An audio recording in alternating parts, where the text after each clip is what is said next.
Por fim, passo agora a palavra para o mais esperado da noite, o nosso eterno presidente Luiz Inácio Lula da Silva.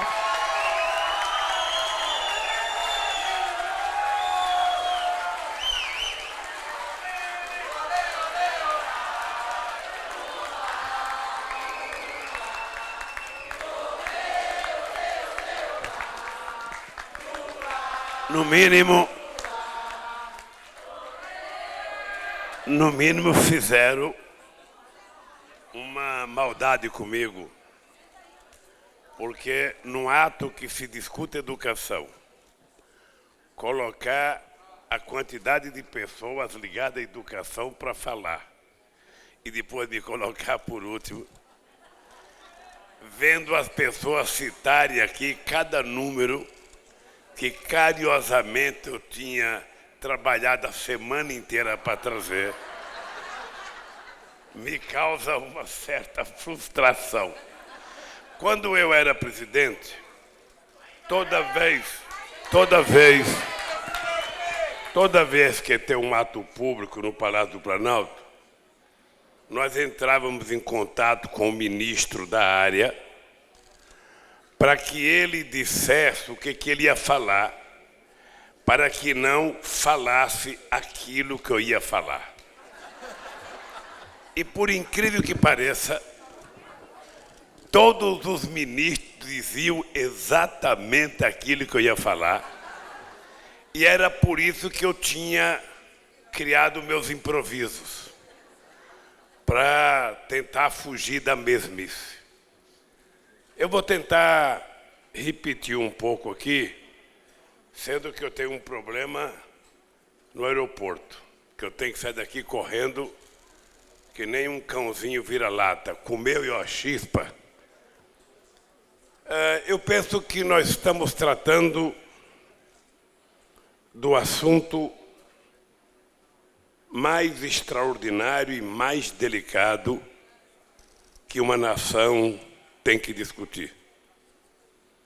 Porque é o princípio básico da construção de uma nação soberana a gente garantir o investimento em conhecimento, o investimento na inteligência de um povo, porque é isso que vai permitir que esse país seja efetivamente soberano em todas as esferas.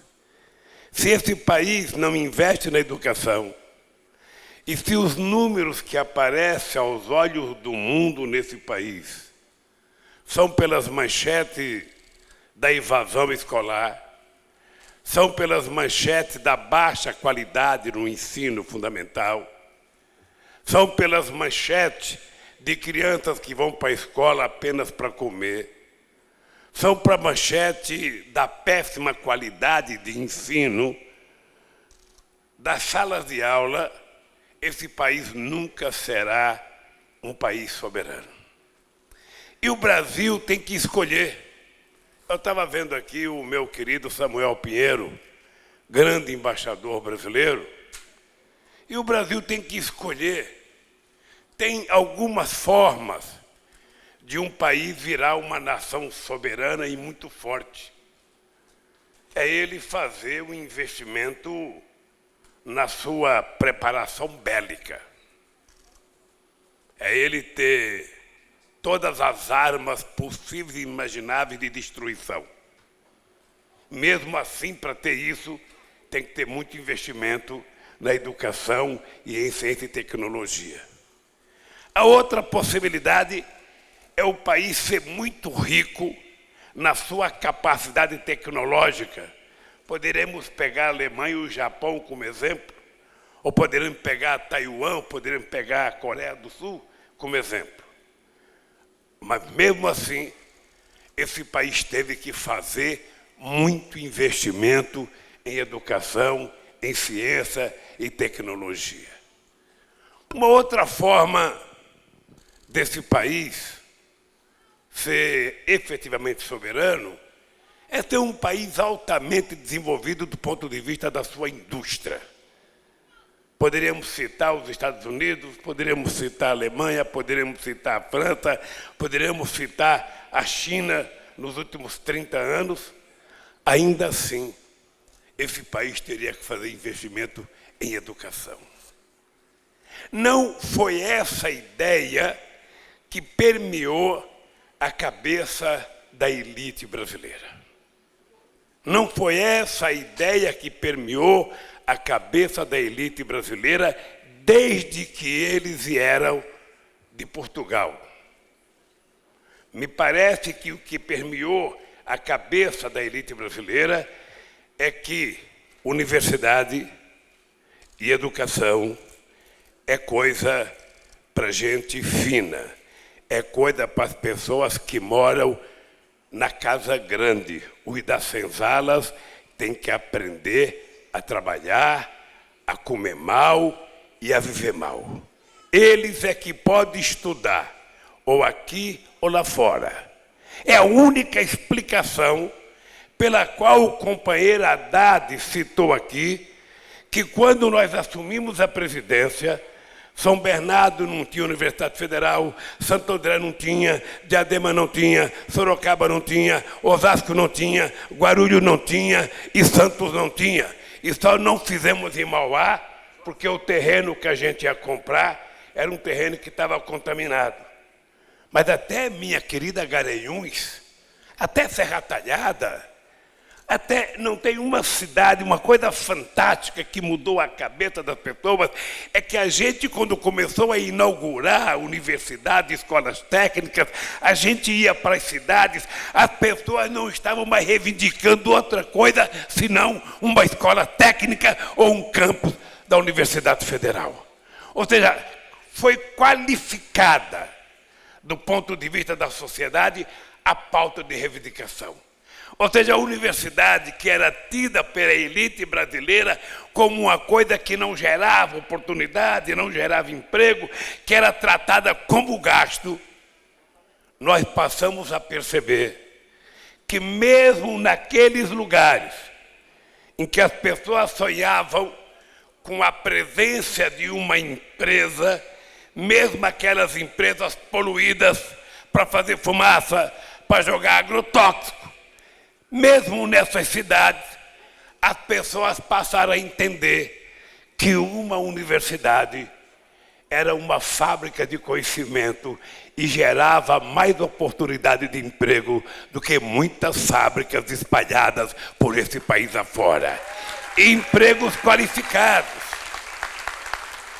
Na hora que você passa a ideia que fazer investimento em educação prejudica o orçamento da União, você está abdicando de construir uma nação. Você pode construir até um monte de gente, mas você não estará construindo uma nação. E uma nação, ela pressupõe a gente levar a sério a questão da soberania. A turma dos golpistas que estão aí, estão felizes da vida, dizendo que tem vindo muito investimento estrangeiro no Brasil. É mentira. O que está vindo para o Brasil é dinheiro para comprar ativos brasileiros prontos, que nós gastamos muito dinheiro para produzir e eles estão entregando de graça. Praticamente de graça. Além do desmonte que estão fazendo na Petrobras, além do desmonte que estão fazendo e vão fazer na lei da partilha, além do desmonte que vão fazer na história que nós criamos de que a Petrobras e o pré-sal era o passaporte para o futuro, eles estão rasgando e entregando esse passaporte para empresas estrangeiras fazer a exploração de uma coisa que nós tínhamos prometido, que 75% dos royalties era para a gente tirar o atraso educacional a que o Brasil foi submetido no século XX. esse país tratava tão mal a educação que mesmo quando nós aprovamos um piso salarial de apenas, na época, R$ 950, se não me falha a memória, teve mais de 9 governadores que não aplicaram o piso, dizendo que não podia pagar. Ou seja, se um país não é capaz de respeitar aqueles profissionais da educação que passam metade do dia com os nossos filhos, e no caso do Brasil, algumas vezes, cuidando dos piolhos na cabeça das crianças, cuidando de tirar as caspas, além de cuidar da alimentação, além de cuidar da educação. E essas pessoas não merecem o miserável de um piso de R$ 950. Qual é o respeito que a gente vai querer dos chamados profissionais da educação nesse país? Eu confesso a vocês que não é possível nós admitirmos a convivência no país com a ideia de que fazer investimento em educação é gasto. Não é só na educação. Companheiro Aristides, eu quero até agradecer a presença do nosso presidente da CONTAG e de muitas mulheres da CONTAG, inclusive da FETAG de Pernambuco. Não é apenas a educação. Eu não sei se as pessoas sabem, o Haddad, e você está lembrado, Gleice, que quando eu cheguei na presidência desse país em 2003, os soldados do Exército Brasileiro eram liberados às 11 horas da manhã, porque não tinha dinheiro para o rango. Presta atenção, os soldados do Exército Brasileiro eram liberados às 11 horas da manhã, porque o Exército não tinha dinheiro para dar almoço.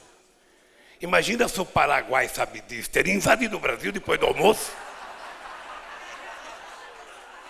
Teria se vingado da Guerra do Paraguai, de 150 anos atrás? Era só vir depois do almoço, não tinha soldado, pronto.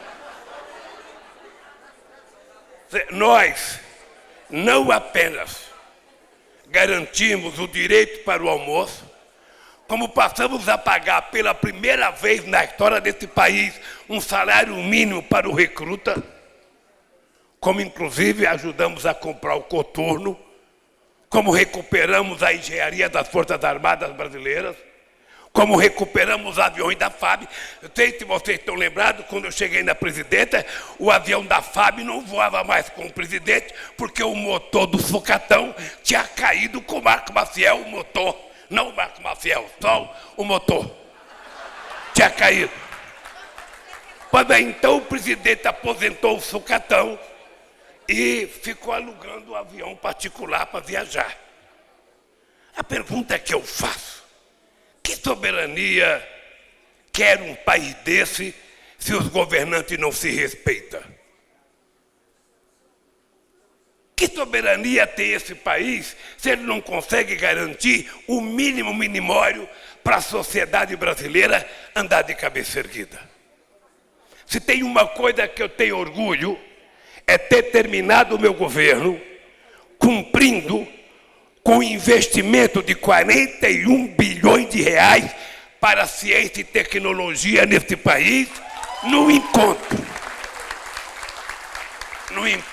em que até eu fiquei com vergonha, porque parecia um encontro em que todo mundo que falava bem do governo.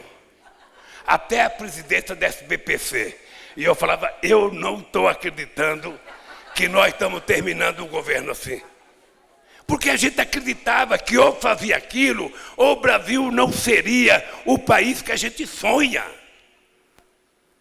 Esse país, ele não basta ter a floresta, ter 12% de água doce, ter 17 mil quilômetros de fronteira seca, ter 8 mil quilômetros de fronteira marítima, não basta ter o pré-sal.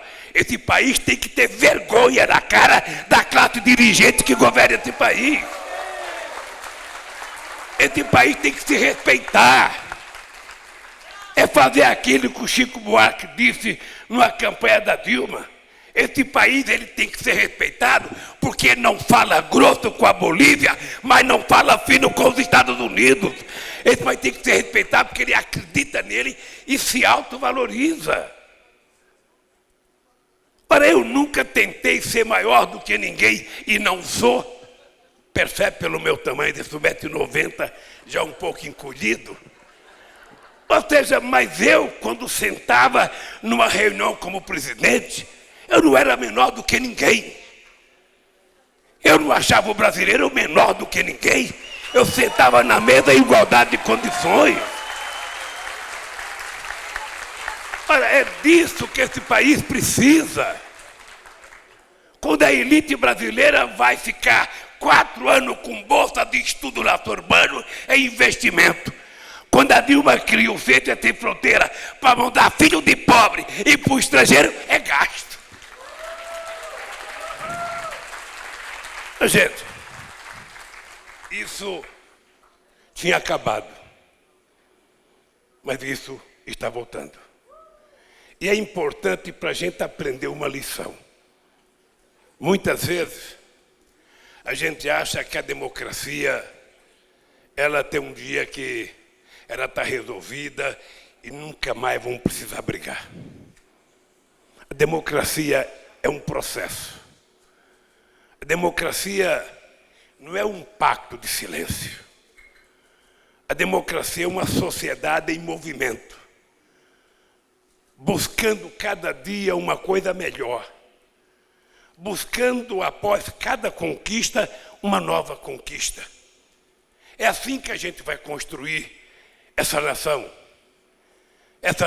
de 210 milhões de habitantes, essa nação que foi a última nação a abolir a escravidão, a última nação na América do Sul a garantir o voto para a mulher dos países da América do Sul, ainda porque uma companheira nossa, lá em Mossoró, no Rio Grande do Norte, teve coragem de entrar na justiça para ganhar o direito de votar.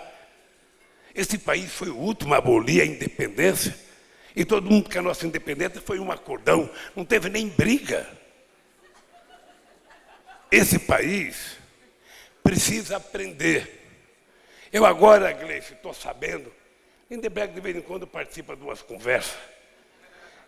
O bom da gente perder muita eleição é que a gente aprende quando a gente quer aprender. E eu, quando fui candidato em 89, 94 e 98, toda a campanha eu tinha que viajar para Londres, viajar para Nova York, viajar para Washington, viajar para Frankfurt, viajar para Paris, para conversar com os representantes do sistema financeiro, e era tudo um bando de UP, tudo jovens muito bem vestidos, bonitos, elegantes, falando 2 ou 3 idiomas, falando da Bolívia, porra. Eles nunca tinham pisado na Bolívia e ficavam cagando regra para a Bolívia, e para o Brasil, e para a Rússia, e para a Argentina, e para o Equador.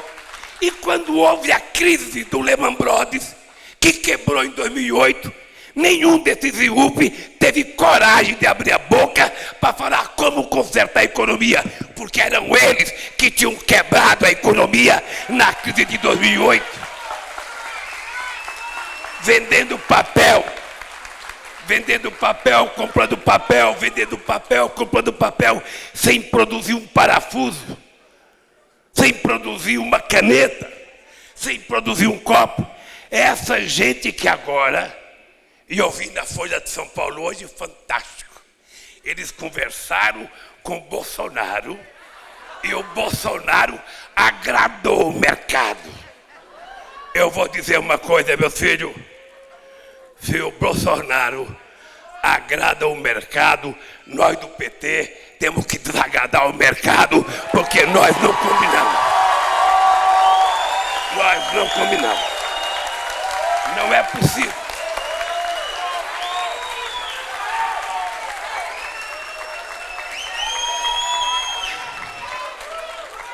Porque agradar o mercado, neste instante, agradar o mercado. Antigamente você tinha o dono dos bancos que falava. Hoje são os IUPs. Eu lembro que em 2009, 2002, quando eu passava na Avenida Paulista fazendo passeata com os bancários, a Bolsa de Valores fechava a porta, dizendo que ia passar o demônio. Eu não tenho cara de demônio, mas eu quero que eles me respeitem, como se eu fosse, porque eles sabem que a economia brasileira não vai mais ficar subordinado ao rentismo de setores médios da sociedade brasileira, mas a economia brasileira vai ter que ser baseada na produção. Está aqui essas mulheres da CONTAG. Está aqui o companheiro Aristide, presidente da CONTAG. Eles querem ganhar dinheiro, façam como essas trabalhadoras. Trabalhem, produzam, colham e vendem. Aí vai ganhar dinheiro, mas não dá apenas para ganhar dinheiro especulando. Então, queridos companheiros e companheiras, um país em que os golpistas estão destruindo a cultura, estão destruindo a educação, estão destruindo o investimento em ciência e tecnologia. E o mercado exige que para um presidente da República ter o apoio do chamado mercado, ele tem que dizer alto e bom som: é preciso acabar com as conquistas dos trabalhadores, é preciso fazer a reforma na Previdência, porque a Previdência é o cancro desse país, é preciso acabar com o auxílio com salário defeso, é preciso acabar com a pensão das mulheres que foram mães, sabe, sem saber nem aonde era o pai. Mas essas mulheres têm direito, porque hoje o Padre Francisco nos ensinou. A gente não pode mais utilizar o termo mãe solteira. Não tem mãe solteira, tem mãe. Não tem mãe solteira, tem mãe. Então, eu acho que um país que está negando a nós os valores elementares da soberania nacional, desse país ser dono do seu nariz, desse país elaborar a sua política. Eu sei que você foi triturada, Gleice, porque você fez um artigo defendendo a Venezuela. E eu quero dizer o seguinte: eu não concordo com tudo o que acontece na Venezuela, mas concordo muito menos com o seu Trump dando palpite sobre a Venezuela, porque o problema da Venezuela é um problema de autodeterminação do povo da Venezuela. Então o seu Trump cuida dos Estados Unidos, sabe? Que a Venezuela cuide da Venezuela e nós que cuidemos do Brasil. Então eu quero terminar dizendo para vocês o seguinte: quando eu falo em defender o nosso legado, é porque certamente muita gente de fora da educação não sabe o que foi feito nesse país. Não sabe. E se a gente não contar, as pessoas não sabem, porque eu vi na campanha contra Dilma as pessoas dizendo: eu estou fazendo universidade, mas eu não devo nada ao PT, não devo nada a Dilma. É verdade. As pessoas não devem nada a nós mesmos, devem ao seu sacrifício, ao seu esforço. Agora, por que eles não tiverem esforço e sacrifício quando o FHC era presidente da República? Porque não tinha oportunidade. Porque não foi criada a oportunidade para essa meninada poder estudar. E eu quero que eles não devam nada mesmo a nós. Você acha, Macaé, você acha que eles se contentam de ter uma negona como você, como secretária da Educação, num estado como Minas Gerais? Eles ficam olhando para você e falam: seria uma baita de uma empregada doméstica, fica sendo secretária da Educação de Minas Gerais. E pode ter certeza que é isso que eles pensam. Esse negócio de pobre se meter em teatro, aí em cinema, a viajar de avião, a ir em restaurante, a visitar os parques chiques da cidade, a querer férias, empregada doméstica, a querer ter fundo de garantia, tudo isso é um desastre. Se esse país não tiver pobre, nem as igrejas crescem. Ora, e nós? Aristide, eu quero dizer para você uma coisa. Se tem uma coisa que é o ato mais revolucionário que eu fiz na vida, foi aprender a gostar de coisa boa. Porque essa gente pensa Essa gente pensa que as camadas mais pobres da população, sabe, não gosta de coisa boa. Eles acham que a gente só gosta da xepa na feira depois da meio-dia para pegar tudo amassado. Porque pobre aperta até ovo para saber se está maduro ou não. Sabe? Então eles acham que a gente só gosta de carne de terceira, quarta, de A100 para baixo. Eles acham que a gente só gosta de pé de frango e pescoço. Quando não pensam que a gente deveria comer as penas. Então essa gente, quando os pobres começaram a chegar nos aeroportos, o que eles diziam? Olha, o aeroporto da minha cidade está virando uma rodoviária. Não é verdade? Está virando uma rodoviária. Eu nunca vi tanto pobre. Tem mulher que entra no avião e não sabe nem como guardar a mala. Ô, gente, a primeira vez que eu sentei no avião, foi em 75, eu vinha para Brasília no Congresso da Providência. Eu tinha acabado de ser eleito presidente do sindicato. Primeira vez que eu viajei de avião. Mas a elite naquele tempo já dizia lá em São Bernardo que eu viajava de primeira classe. E eu nunca tinha viajado. O meu medo era tanto que eu apertei o cinto de segurança de tal força que quase que eu não consigo respirar de São Paulo até Brasília. E ainda disseram que eu ia vomitar, eu trouxe 12 lenços no bolso. Então, é essa gente que eles não querem que viagem de avião, incomoda.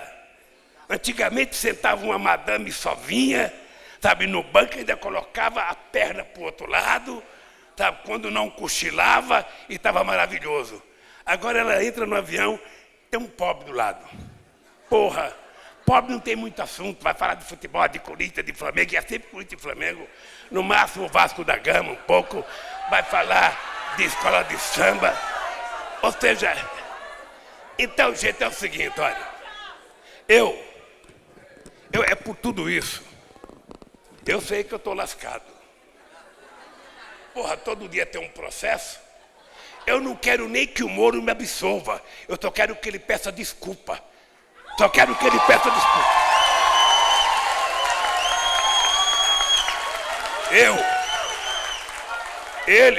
Eles estão mexendo. Eles estão mexendo.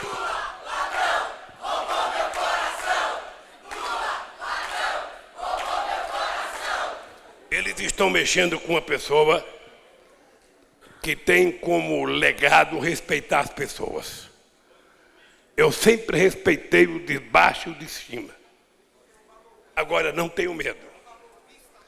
E não posso aceitar as mentiras que a Polícia Federal contou a meu respeito. Não posso aceitar as mentiras que o Ministério Público contou a meu respeito. E não posso aceitar o juiz Moro ter aceito as mentiras e feito o julgamento que fez. E muito menos eu posso aceitar as mentiras que o meio de comunicação estão tentando transformar em verdade todo dia. Eu não sou mais do que ninguém. Eu sou apenas o filho da dona Lindu, ex-marido da dona Marisa e militante do Partido dos Trabalhadores. Eu quero que eles saibam o seguinte: se eles estão acostumados a lidar com um deputado que tem medo deles, se eles estão acostumados a mexer com senadores que têm medo dele, se eles estão acostumados a mexer com governadores que têm medo dele, eu quero dizer o seguinte: eu tenho respeito profundo por quem me respeita. Tenho um respeito profundo pelas leis que nós ajudamos a criar nesse país. Mas eu não tenho respeito por quem não me respeita. E eles não me respeitaram e por isso eu vou enfrentar. O objetivo é não deixar o Lula ser candidato. Eu não acho que o Brasil deveria sofrer por conta disso. Eu não acho que eles deveriam levar 210 milhões de pessoas a sofrerem, a voltar ao desemprego como volta, a voltar à fome nesse país para prejudicar o Lula. Eu não acho. Tá? Agora, eles acham e estão fazendo. E trabalho todo santo dia com a certeza de que nós vamos tirar ele da disputa. Obviamente que eles podem. Obviamente que eles podem.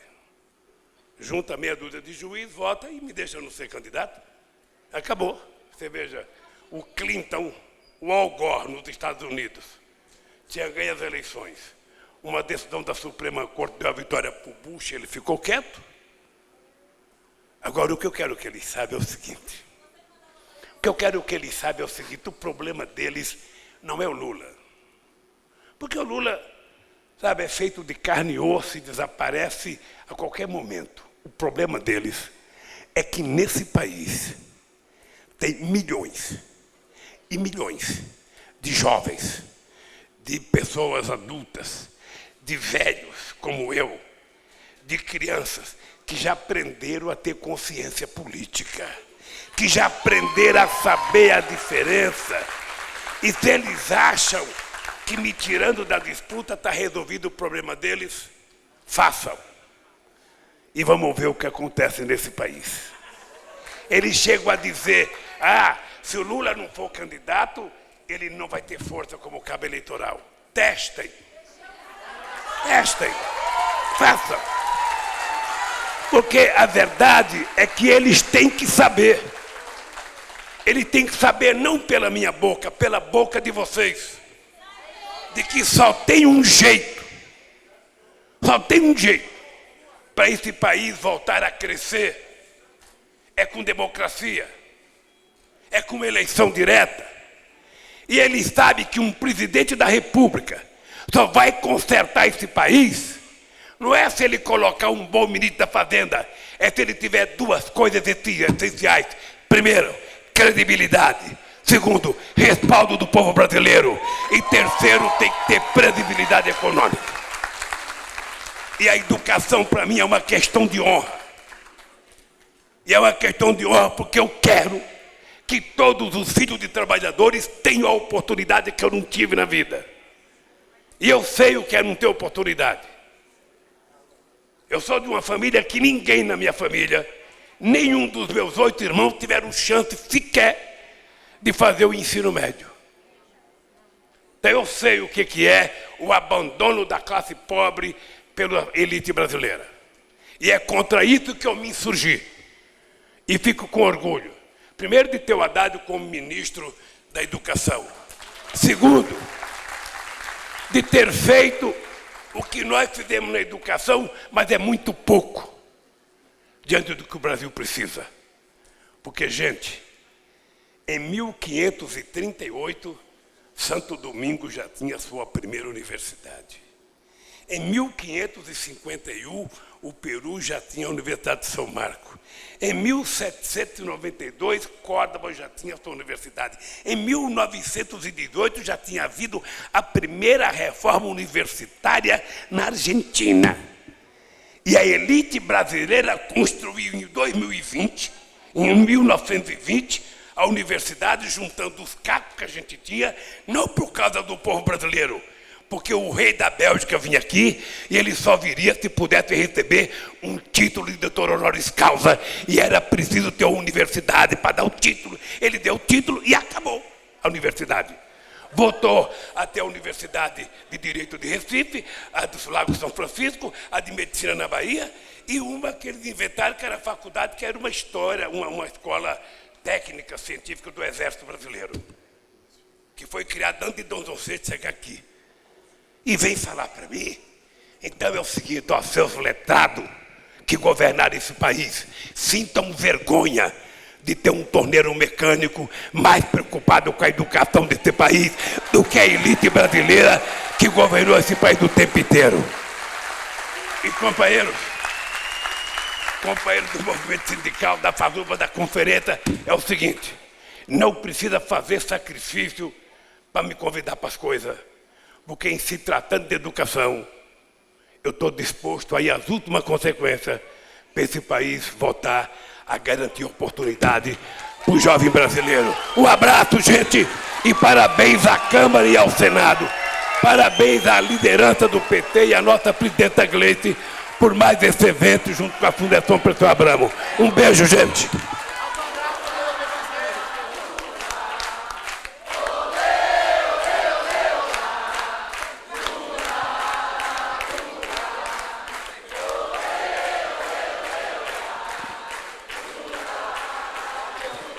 Agradeço a todas e todos os presentes e declaro este ato encerrado.